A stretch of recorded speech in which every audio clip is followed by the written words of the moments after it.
As part of the escalating trade war with China, tariffs on $75 billion worth of American goods went into effect this week. China placed those taxes on a number of agricultural products. More tariffs are set to go into effect in December. So according to the Nebraska Farm Bureau, the industry will see a $943 million loss due to those retaliatory tariffs. Here via Skype to discuss what farmers would like to see the Trump administration do is President of the Nebraska Farmers Union, John Hansen. John, thanks so much for joining us this morning. We appreciate it. You bet. Good morning. Talk to us about the impact on farmers in your state so far of the trade war and, how much more they can take here. To start with, this is now year 7 of at or below the cost of production commodity prices. So we have been struggling for 7 years, and we are not in a good position to start with. Our borrowing balance sheets are down. Our debt to asset ratios are up.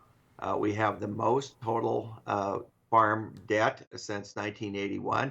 So as we get hit by floods, as we get hit by tariffs, we're not in a good position already to absorb those hits. And so they become particularly painful. And when you're operating a very high risk, low margin business, every little bit makes a lot of difference. So what do you contribute the past 7 years to? Is that purely just the environment and changes there, or is there anything else at play as far as the markets go? Well, we've been in this really awkward situation ever since we went down the path of getting U.S. domestic farm programs to comport to WTO standards. So we lost a lot of our traditional tools to be able to bring production into alignment with utilization. So we've had this worldwide surplus, and that surplus is being used to drag down the price of all of the major ag producing nations' price structure. And as a result, farmers in the U.S., farmers around the world have been going through a period of extended low prices. And so that in itself is a significant issue. What can be done about that in particular? Well, I think if we're going to revisit trade issues, generally we ought to put way more focus on fair value and less focus on just straight volume. Increased volume times a loss does not equal a profit. And so we're finding this out the hard way. And so we're the world's largest food producing nation. It's not in our strategic economic interest to raise and produce and sell everything that we produce at a loss. We ought to be using it to help drive our economy, create jobs, create tax revenues, and stimulate the economy. So do you feel like you have good partners in Washington with Secretary Perdue and President Trump in regards to getting some of these issues resolved and talking through not only the impact of tariffs, but also what you were mentioning with the WTO issues? Well, there's really a significant difference between the China issue. China is the classic example of state-owned capitalism. They've been not playing by the rules for some time, and they obviously need to be reined in. The U.S., I think, should have isolated China from the rest of the world community as they started on this effort. Instead, unfortunately, the president has isolated the U.S. from most of the rest of the world economy. It was a huge unforced error. So there's that issue. And then the whole issue of trade policy is one that we, in our view, have really not got down to the nuts and bolts of how do we go about the business of making sure that farmers get paid a fair price for what they produce. John, talk to us a little bit about this growing season in particular. You've been hit by tremendous floods. What's the impact of that been? It's been a truly strange year. We had the most snow on record here in Lincoln, Nebraska. We had the coldest February on record. We had a 500-year flood and on the heels of a really tough blizzard. We've done about $1 billion worth of damage to agriculture. Not counting all the infrastructure for county roads, bridges, residential houses, and all of the rest.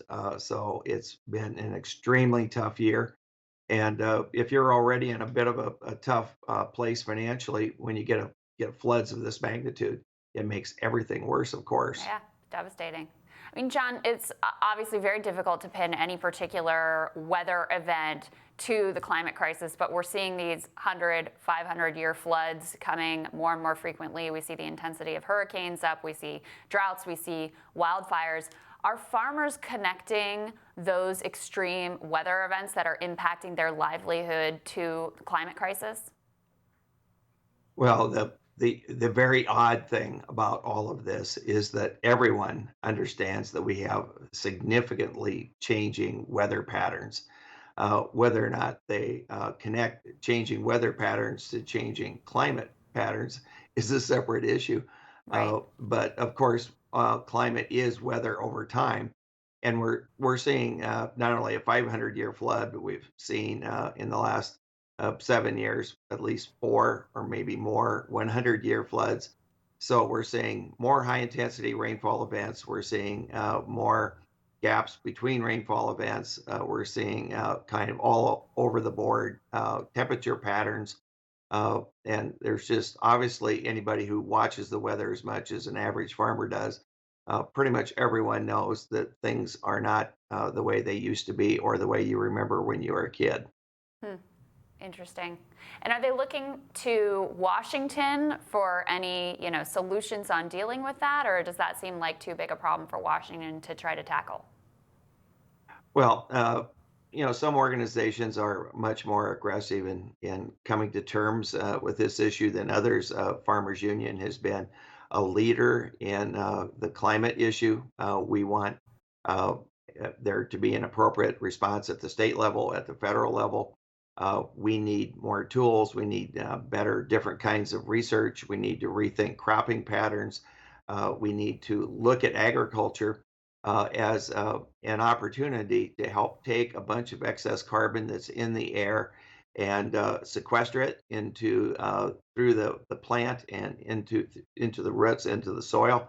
If we constructively engage agriculture and agroforestry, we can take about a fourth of all the carbon that's in the atmosphere and store it in the soil and help build stronger, healthier soils that can absorb more water during high rainfall events and also provide more storage in between uh, rainfall events. So, building healthy soils is one of our focuses and looking for tools in the farm program to help us do that. We're at a point where the longer we wait, the more costly the fix is going to be, and the more radical the changes will need to be. I think that's well said. John Hansen, thank you so much. Great to have you this morning. Thank you very much. Coming up, he may have bowed out of the race, but Governor Jay Inslee's climate change proposal could live on in 2020. We will explain that. Plus, a top policy advisor at the Department of Labor resigns after being accused of anti-Semitism. Team Rising digs into this and more next.